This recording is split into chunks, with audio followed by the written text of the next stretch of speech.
There is an interesting distinction being made in America right now, and I want to make sure everyone is clear on it. When a sitting president tells his followers to march on the Capitol because he didn't like the way an election went, that is a rallying cry, a movement, an expression of passion from the people. When a citizen observes that perhaps the people should respond to a president who has admitted to insider trading, manipulated markets for personal profit, fired the military leadership, and explicitly threatened the First Amendment, that is potentially seditious. That is a line not to be crossed.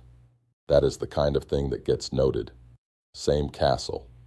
Completely different rules depending on who benefits from the storming. Let's be clear about what has been admitted and documented. On April 9th, 2025 at 9:37 in the morning, the president posted on his social media platform that it was a great time to buy. Less than 4 hours later, he announced a 90-day pause on tariffs. The S&P 500 surged 9.5%, one of the strongest single-day performances in decades. His personal stake in Trump media increased by approximately $400 million in a matter of hours. He later acknowledged he had already been considering the pause before telling the public to buy. That is insider trading. Admitted. Documented. Time-stamped. In any previous era, any previous administration, that sequence alone would have produced congressional hearings, investigations, and a constitutional crisis. Instead, it produced a news cycle, and then another news cycle about something else. I come from a time when the castle would have been stormed by now, not because people were more violent, because people were less willing to accept the unacceptable with a shrug and a scroll. Watergate produced street protests, congressional spine, and an eventual resignation. Nixon hadn't admitted to insider trading. Nixon hadn't fired the military leadership.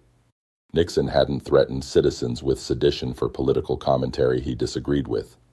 By the standards of any previous American political crisis, what is happening now would have produced a constitutional response before this sentence was written. Instead, we get campaign emails promising a share of the tariff money the courts already told him to return, a promise we all know will never be kept arriving in inboxes between ads for pillows and supplements. I keep asking myself where the outrage is.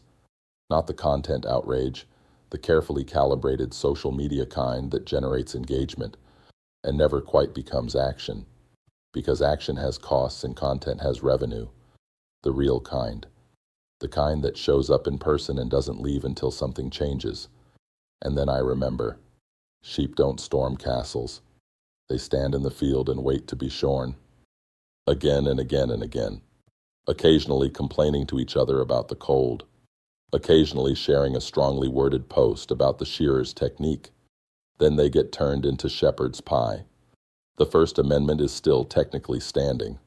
I am using it right now, and I note the irony carefully. The press secretary has already put us on notice that what we say can be reframed as sedition at their discretion. The line is deliberately undefined, because the uncertainty is the point. You don't have to prosecute everyone. You just have to make everyone uncertain enough that they put down the pen. I haven't put down the pen, but I am watching the field, and I am thinking about shepherd's pie. Have a nice day.